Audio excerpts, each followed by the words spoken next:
آج کے دور میں ایسا معاملہ بھی ہو گیا ہے کہ ہم گناہ کو گناہ ہی نہیں سمجھتے.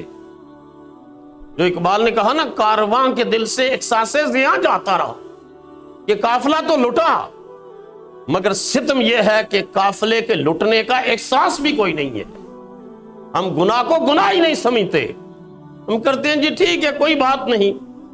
اور مومن ذرا سا گناہ ہو جائے تو کانپ جاتا ہے، لرز جاتا ہے کہ مجھ سے یہ غلطی ہو گئی، مجھ سے یہ خطا سرزد ہو گئی، میرا حشر میں کیا بنے گا.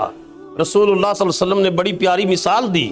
حضور نے ارشاد فرمایا، ان المؤمن یرا ذنوبہ کأنہ قاعد تحت جبل یخاف ان یقع علیہ. فرمایا مومن اپنے گناہوں کو اس طرح محسوس کرتا ہے کہ جیسے وہ کسی پہاڑ کے نیچے بیٹھا ہے اور ڈرتا ہے کہ کہیں یہ پہاڑ کی اس کے اوپر گر نہ جائے اور وہ پہاڑ کے نیچے دب نہ جائے. ہر گناہ کو، ہر برائی کو، ہر غفلت کو وہ پہاڑ جتنا بڑا سمجھتا ہے اور اس سے بچنے کی کوشش کرتا ہے.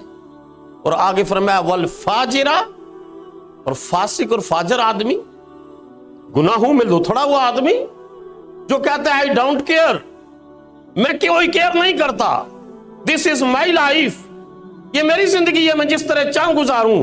فرمایا ان الفاجرہ، فاسق و فاجر شخص، عادی بدکار شخص، گناہوں میں لتھڑا ہوا شخص، یرا ذنوبہ کذباب مر علی انفہ، وہ جو ہے گناہوں کو اتنا ہلکا سمجھتا ہے جس طرح ناک کے اوپر مکھی بیٹھتی ہے اور اس طرح کر کے مکھی اس نے اڑا دی ہے.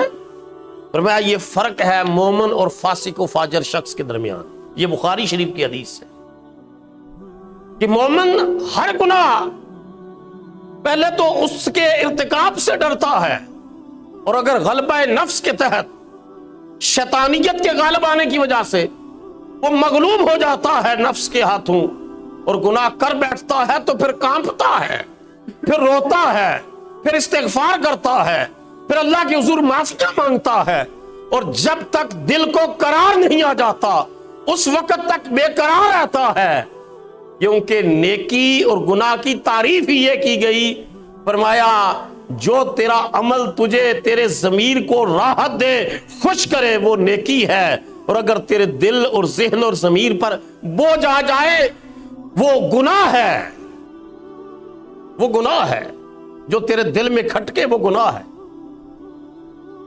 تو فرمایا کہ مومن اور فاسق اور فاجر کی مثال یہ ہے کہ مومن تو پہاڑ جتنا اس کو سمجھتا ہے